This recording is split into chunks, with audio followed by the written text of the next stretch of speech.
जय हिंद दोस्तों, जय हिंद बच्चों। ज्योग्राफी 362 में आपका स्वागत है। आज हम क्लास 12th की ज्योग्राफी के अंदर लेसन नंबर 4 है वाटर रिसोर्स यानी जल संसाधन के वेरी इम्पोर्टेंट MCQ प्रश्नोत्तर है देखेंगे। तो आइए हम शुरुआत करते हैं क्वेश्चन नंबर 1 से। जल किस प्रकार का संसाधन है? अजैव संसाधन, जैव संसाधन, नवीकरणीय संसाधन, चक्रीय संसाधन। तो देखिए जल है, जल का एक चक्कर चलता रहता है। जल हमें वर्षा के रूप में प्राप्त होता है और वाष्पीकरण के रूप में वापस से बादलों के अंदर चला जाता है। इसका मतलब जल एक चक्रीय संसाधन माना जाता है। क्वेश्चन नंबर 2 है, पृथ्वी का कितना प्रतिशत भाग जल से ढका हुआ है? यानी पृथ्वी का कितना प्रतिशत भाग जल से ढका हुआ है? तो पृथ्वी का जो 3% जल है वो अलवणीय जल है। 3% अलवणीय जल है और पृथ्वी का 71% भाग है वो जल से ढका हुआ है। और ये जो 4% है ये भारत में विश्व जल संसाधन का प्रतिशत पाया जाता है। तो इसका राइट उत्तर है ए ऑप्शन। क्वेश्चन नंबर 3 है, पृथ्वी के कुल जल संसाधन का कितना प्रतिशत अलवणीय जल है जिसे हमें उपयोगी जल भी कहते हैं? और इसकी मात्रा है, अभी मैंने ऊपर बताई है, 3%। क्वेश्चन नंबर 4 है, वो है भारत में विश्व जल संसाधन का कितना प्रतिशत पाया जाता है? अभी मैंने ऊपर बताया था 4% पाया जाता है। क्वेश्चन नंबर 5 है, भारत में कुल उपयोगी जल संसाधन की मात्रा है। तो देखिए हमें एक वर्ष के अंदर वर्षा से जो जल प्राप्त होता है, एक वर्ष में हमें वर्षा से जो जल मिलता है वो 4000 घन किलोमीटर जल मिलता है। इसमें से 1869 घन किलोमीटर जो जल है वो द्रातलीय जल एवं भौम जल के रूप में चला जाता है। और इस 1869 में से 1122 घन किलोमीटर जल है वो उपयोगी माना जाता है। तो ये इसका ए ऑप्शन सही है और लगभग ये 60% हो गया। तो इसमें ए ऑप्शन सही है। क्वेश्चन नंबर 6 है, कौन सी नदी दक्षिणी भारत की नदी है? तो इस प्रकार से जो ये दक्षिणी भारत है इसमें कौन कौन सी नदियां हैं?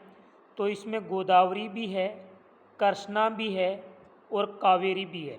तो ये उपयुक्त सभी नदियां दक्षिणी भारत की नदियां हैं।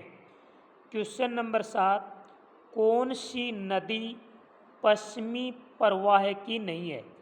देखिए इसमें ये पूर्वी प्रवाह है और ये पश्चिमी प्रवाह है। महानदी है ये पूर्वी प्रवाह की नदी है, पूर्व में बहकर बंगाल की खाड़ी में अपना जल डालती है, जबकि नर्मदा, ताप्ती और जो गोमती नदियां हैं ये पश्चिमी प्रवाह की नदियां मानी जाती हैं। मुख्य रूप से पश्चिमी प्रवाह की दो ही नदियां हैं, नर्मदा और ताप्ती। लेकिन महानदी पूर्वी नदी है और गोमती है वो पश्चिमी नदी है। तो इसमें सही ऑप्शन होगा। क्वेश्चन नंबर 8, किस नदी बेसिन के वार्षिक जल प्रवाह का सबसे कम भाग उपयोग में लिया जाता है? यानी ऐसी कौन सी नदी बेसिन है जिसका वार्षिक जल प्रवाह का सबसे कम भाग उपयोग में लिया जाता है?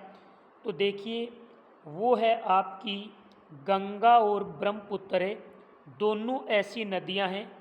इसमें एक ऑप्शन पूछेगा तो गंगा होगा, गंगा इसमें सही होगा।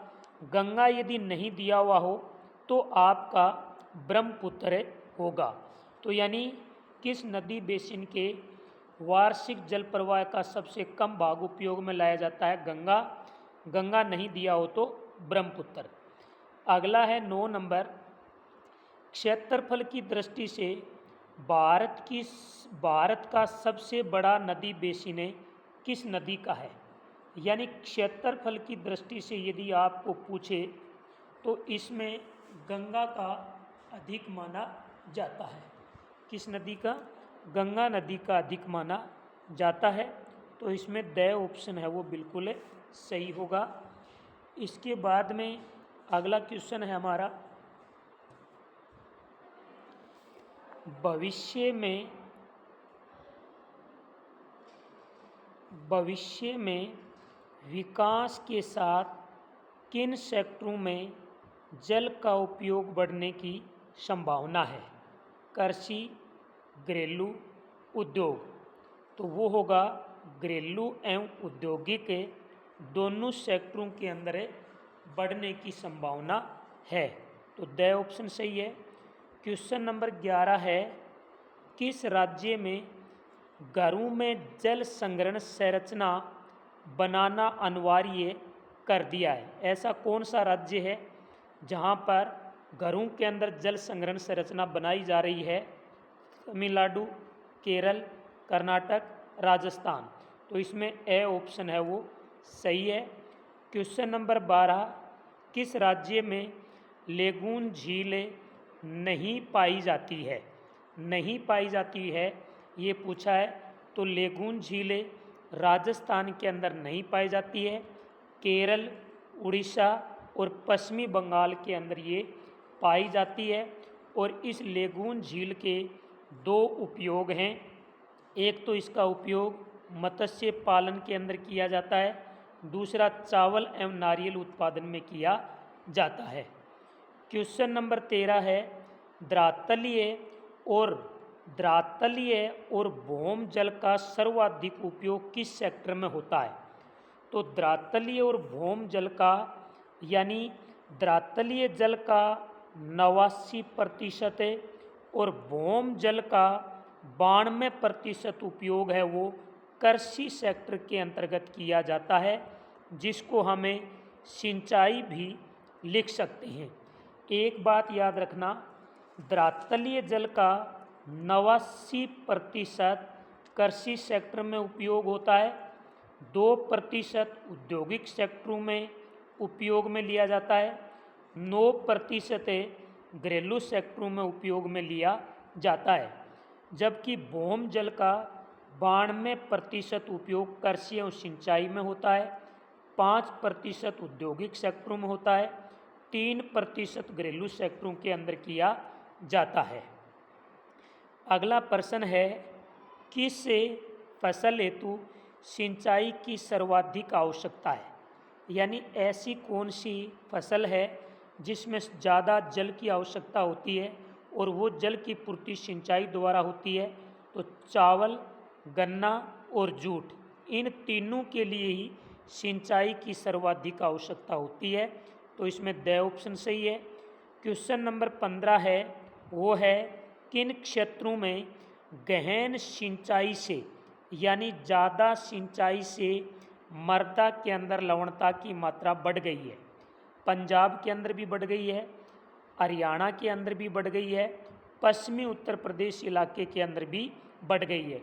ये तीनों वो स्टेट हैं जहाँ पर सर्वाधिक सिंचाई की जाती है, जिसके कारण मिट्टी के अंदर लवणता की मात्रा बढ़ गई है। क्वेश्चन नंबर 16 है, भूमिगत जल का अति दोहन यानी आवश्यकता से ज़्यादा दोहन किया जाने पर भूमिगत जल के अति दोहन से किन राज्यों के भूमिगत आर्सेनिक, जिसको हम संख्या कहते हैं, इसकी मात्रा में वृद्धि हो गई है। तो देखिए, राजस्थान और महाराष्ट्र में भूमिगत जल के अत्यधिक उपयोग से फ्लोराइड की मात्रा में वृद्धि हुई है। किसकी वृद्धि हुई है? फ्लोराइड की मात्रा में यहाँ पर वृद्धि हुई है। जबकि पंजाब और हरियाणा के अंदर भूमिगत जल के अति दोहन से लवणता की मात्रा के अंदर वृद्धि हुई है। बच गए पश्चिमी बंगाल और बिहार, यहाँ पर आर्सेनिक यानी संख्या के अंदर संख्या नामक के जो बीमारी है इनमें वृद्धि हुई है। तो इसमें ए ऑप्शन है सही होगा, 16 में ए। भारत में अत्यधिक प्रदूषित नदियां हैं। भारत में गंगा और यमुना, गंगा और यमुना हैं, ये सर्वाधिक प्रदूषित नदियां हैं। यमुना नदी दिल्ली और इटावा के बीच में सर्वाधिक प्रदूषित होती है। साबरमती अहमदाबाद की वजह से प्रदूषित होती है। गोमती नदी लखनऊ की वजह से प्रदूषित होती है। मुस्सी नदी हैदराबाद की वजह से प्रदूषित होती है। याद रखना, गंगा नदी कानपुर और वाराणसी के बीच, कानपुर और वाराणसी के बीच सर्वाधिक प्रदूषित है। यमुना नदी दिल्ली और इटावा के बीच सर्वाधिक प्रदूषित है। साबरमती अहमदाबाद के कारण प्रदूषित है। गोमती लखनऊ के कारण प्रदूषित है। मुस्सी हैदराबाद के कारण प्रदूषित है। अगला प्रश्न है, हरियाली परियोजना संबंधित है ग्रामीण विकास से? नहीं। वृक्षारोपण से? नहीं। इन सभी से? नहीं। बच गया क्या? जल संभर प्रबंधन से हरियाली परियोजना का संबंध है, जो केंद्र सरकार के द्वारा चलाई गई एक परियोजना है। प्रश्न नंबर 19, नीरू मीरू यानी जल और आप नामक जल संभर विकास परियोजना का संबंध है किस जिले से है? तो कर्नाटक से भी है, नहीं है। राजस्थान से भी नहीं है। अलवर से अरवारी का संबंध है, तो इसका संबंध किससे है? आंध्र प्रदेश से माना जाता है।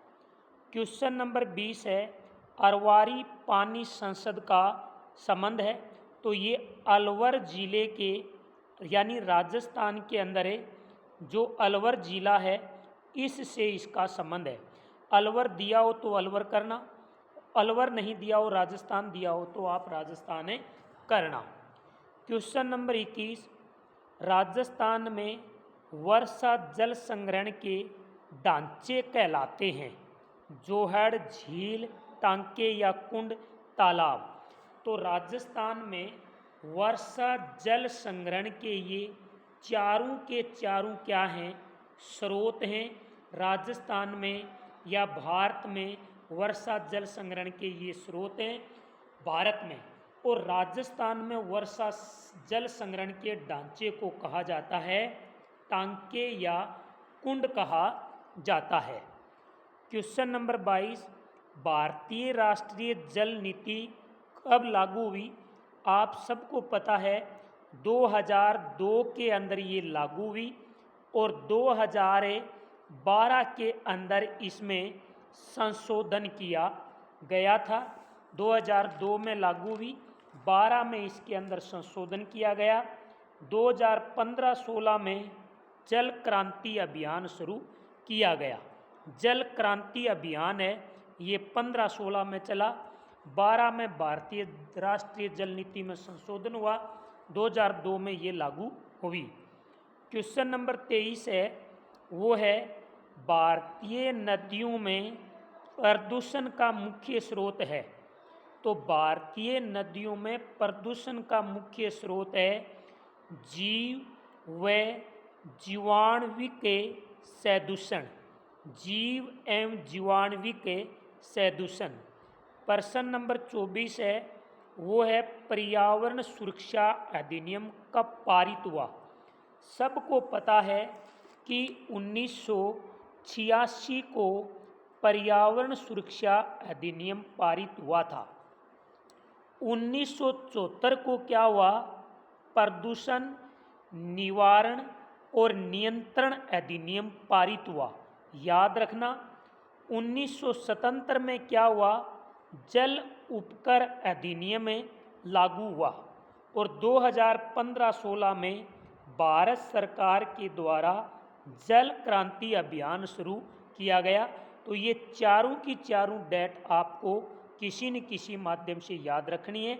24 का राइट उत्तर होगा ए। अगला क्वेश्चन नंबर 25 है, वो है भारत में बहुउद्देश्यीय नदी घाटी परियोजनाएं हैं। बहुउद्देश्यीय यानी भाखड़ा नांगल भी है, हीराकुंड भी है, दामोदर भी है, नागार्जुन भी है, इंदिरा गांधी नहर भी है। इसका मतलब इसका राइट उत्तर होगा उपयुक्त सभी।